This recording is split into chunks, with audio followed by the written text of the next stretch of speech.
Le discours du président Macron devant les ambassadeurs français ne passe toujours pas.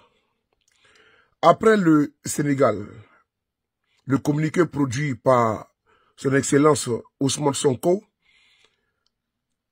également après le ministre des Affaires étrangères du Tchad et le clou enfoncé par le maréchal Mamad Déby Itno, c'est au tour du capitaine Ibrahim Traoré de prendre la parole. Le capitaine Ibrahim Traoré décide de répondre au président Emmanuel Macron.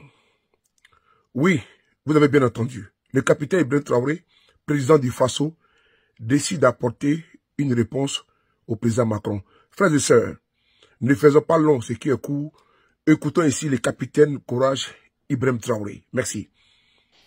Je souhaite aussi rappeler à tout un chacun que la lutte contre l'impérialisme doit être donc intégrée dans nos gènes maintenant. Ça doit être une lutte qui se mène de façon implacable et tous les jours. Parce que beaucoup de gens n'ont pas compris ce que c'est que cette lutte jusque-là. Nos vaillantes forces combattantes sont sur le terrain. Ils mènent le combat contre les valets manipulés, ces criminels qui écument nos campagnes tous les jours et tiennent bon pour amener la paix dans notre cher Faso.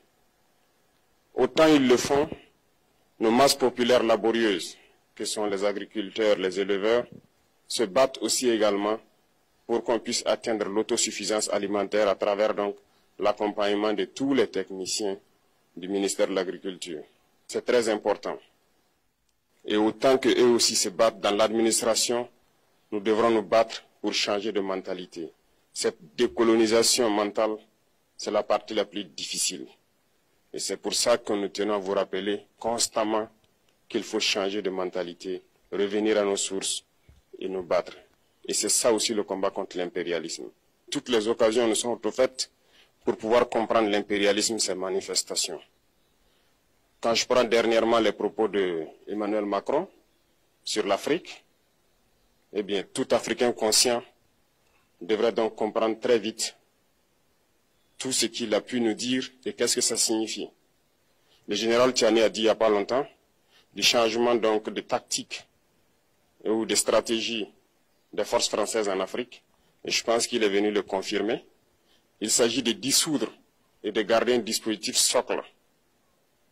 Et Emmanuel Macron l'a si bien dit qu'on ne peut que le remercier pour cette sincérité, même si certains ont voulu mettre la poudre aux yeux de leur population, mais la réalité finit par rattraper aussi. Ils ne partiront pas de certains pays, ils ont juste dissous le dispositif. Vous ne les verrez plus dans des bases, mais dans les ambassades, ils seront là. Ils vont constituer des sociétés de sécurité pour sécuriser leurs sociétés qui existent dans ces pays-là. Mais les soldats seront là, mais vous ne les verrez plus en tenue ou rassemblés dans des bases. C'est tout ce que ça veut dire. Ils vont se réorganiser, mais seront là. Il a parlé de politesse vis-à-vis de certains chefs d'État en leur donnant la primauté d'annoncer donc la rupture ou le départ des forces françaises. Ça nous importe peu, on peut dire, mais tout ce que nous savons, c'est que si vous voulez une rupture avec ces forces impérialistes, c'est simple, on dénonce les accords. Tout commence par là-bas. Et je pense que l'exemple du Tchad, en tout cas, est palpable. Ils ont commencé par dénoncer les accords. Sinon, si on ne dénonce pas les accords, juste dire que les bases quittent, on n'a rien fait.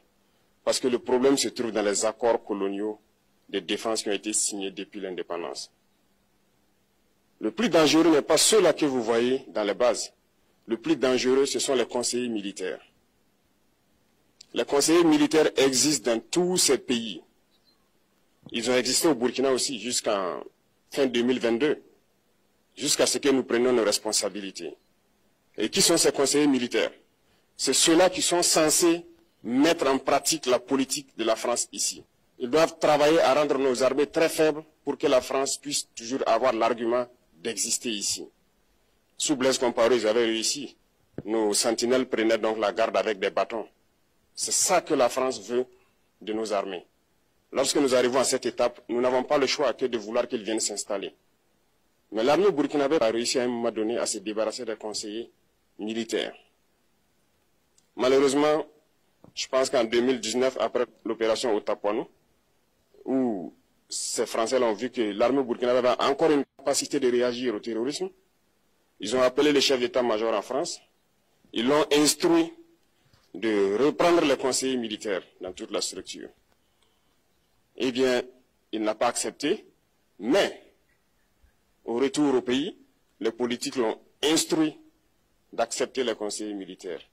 Et c'est là que les conseillers militaires sont revenus dans l'armée burkinabé en 2019. Avec toutes les conséquences qu'on connaît, l'armée était en train de disparaître dans les années 2020-2021. Et d'ailleurs, c'est le moment où beaucoup de militaires ont dû déserter, parce qu'il n'y avait plus d'espoir. On était en train de s'effondrer.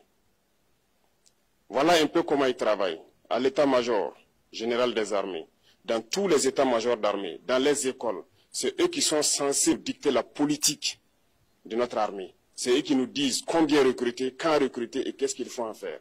Ils sont dans les écoles pour nous dire comment il faut les former et ainsi de suite. Tant que ces conseillers militaires sont là, vous n'êtes pas indépendant. Votre armée aura juste l'apparence d'une armée qui sera là en train de faire des parades, du cirque. Mais lorsqu'il viendra la guerre, vous vous rendrez compte que la parade, c'est une chose, mais la guerre, c'est une autre chose. Il faut rompre les accords. C'est la seule façon d'avoir une armée indépendante et se construire, être fort. Mais beaucoup de gens ne le comprennent pas peut-être. Et même avec ces accords, la France choisit dans nos États des élèves officiers pour aller les former. C'est à travers ces mêmes accords.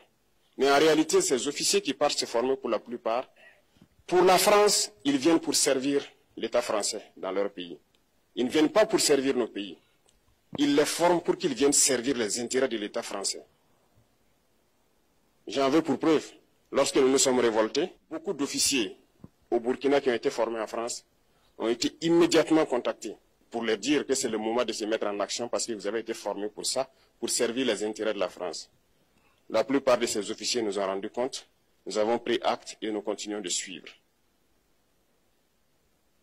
Lorsque un officier formé en France arrive dans son pays et par malheur meurt soit par accident ou bien sur le champ de bataille, en France, il y a une nuit d'hommage aux morts dans l'armée, comme partout ailleurs. À la nuit d'hommage aux morts, on cite le nom de l'officier en question et on dit « mort pour la France ». Il ne le forme pas pour servir son pays, il le forme pour servir leur État. Et dans beaucoup d'États africains, il y en a plein de ces officiers. Combien sont patriotes, Dieu le sait. C'est une leçon que Emmanuel Macron a donnée encore aux chefs d'État africains, de se rattraper et de pouvoir vraiment mener cette lutte contre l'impérialisme. Mais en plus de ça, il a aussi insulté tous les Africains dans ses propos. Il y a une partie qui a retenu mon attention, là où il parlait d'ingratitude, et que l'ingratitude est une maladie non transmissible aux humains. Lui, il est humain, notre ingratitude n'est pas transmissible à lui. Voilà comment ce monsieur voit l'Afrique, voit les Africains. Nous ne sommes pas des humains à ses yeux. Peut-être que c'est lui qui n'est pas humain, il ne se met pas dans la classe des humains. Mais s'il y a bien un ingrat, c'est bien lui. Je pense que s'il n'est pas athée et qu'il prie, à chaque matin qu'il se réveille et qu'il prie, il devrait aussi prier les Africains. Parce que c'est grâce à nos ancêtres qu'il existe aujourd'hui une France. Il devra nous prier. À ses yeux, nous ne devons pas être des humains, nous sommes plus que des humains. Ce sont des messages très forts qu'il passe. Moi, je pleure le peuple français. Mais quand même, il est bien pour l'Afrique. Il est un mal nécessaire pour nous. Ceux qui veulent se réveiller, se réveillent. Ceux qui ne veulent pas se réveiller, comme on le dit, on ne peut pas réveiller quelqu'un qui ne dort pas. Les Africains doivent se réveiller. Nous devons travailler à être indépendants, à faire au moins ce que nos peuples connaissent le bonheur. Et la lutte contre l'impérialisme, c'est ça. Il faut décoloniser les mentalités, prendre en compte toutes ces données-là, parce que le monde nous donne tellement d'exemples à voir. Pour eux, il n'y a pas de morale. Ils peuvent vous désigner aujourd'hui terroriste, mais demain, vous êtes un héros, par leur simple bouche. Ils décident de ce qu'ils font. Ils parlent de démocratie, mais ils se font eux-mêmes des coups d'État constitutionnels entre eux. Ils parlent des droits de l'homme, mais ils déciment des populations ailleurs. L'Africain doit se réveiller, l'Afrique doit se réveiller. Et le combat contre l'impérialisme est permanent. Et je vous invite à incorporer ce combat, à travailler en sorte que nous soyons réellement indépendants, que nous soyons autosuffisants et que nous puissions nous développer, connaître le bonheur, ce à quoi notre peuple aspire. Merci, je vous souhaite une très bonne journée, une très bonne semaine et une très bonne année. Et que, à la fin de cette année 2025, en faisant la rétrospective, nous devrons nous dire que nous avons apporté un grand plus à notre nation. Merci beaucoup à tous, que Dieu vous bénisse et que Dieu protège notre chère patrie. La patrie ou la mort, nous vaincrons. En conclusion, les récents échanges entre Emmanuel Macron et des dirigeants africains comme Ibrahim Traoré et Ousmane Sonko illustrent une rupture majeure dans les relations entre la France et ses anciennes colonies. Ces réactions traduisent non seulement le ras-le-bol des populations africaines face à un discours perçu comme condescendant, mais aussi une volonté croissante de redéfinir les termes des relations internationales, avec comme pilier central la souveraineté des nations africaines. Les mots d'Ibrahim Traoré, accusant Macron d'insulter l'ensemble des Africains, ne sont pas qu'une simple réaction politique, ils résonnent profondément auprès de millions de personnes qui se battent pour un futur où l'Afrique sera maître de son propre destin.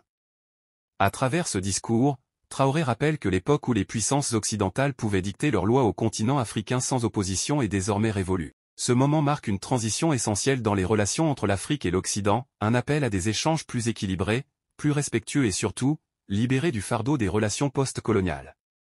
Alors que les dirigeants africains prennent position, les populations elles aussi se mobilisent pour un changement réel et durable. Mais cette évolution ne se fera pas sans défi. Pour que l'Afrique puisse pleinement affirmer son indépendance, il faudra également surmonter les divisions internes, renforcer ses institutions et s'appuyer sur une jeunesse déterminée à bâtir un avenir meilleur. La question qui se pose maintenant est de savoir si les puissances occidentales, et en particulier la France, sauront entendre ce message et s'adapter à cette nouvelle donne. C'est une réflexion que je vous laisse poursuivre. Pensez-vous que ce mouvement de réappropriation de la souveraineté africaine va continuer à s'amplifier? Et si oui, quel rôle les populations africaines elles-mêmes doivent-elles jouer dans cette dynamique? Faites-le moi savoir en commentaire, et partagez cette vidéo pour que le débat continue. Merci d'avoir regardé, et à très bientôt pour une nouvelle analyse.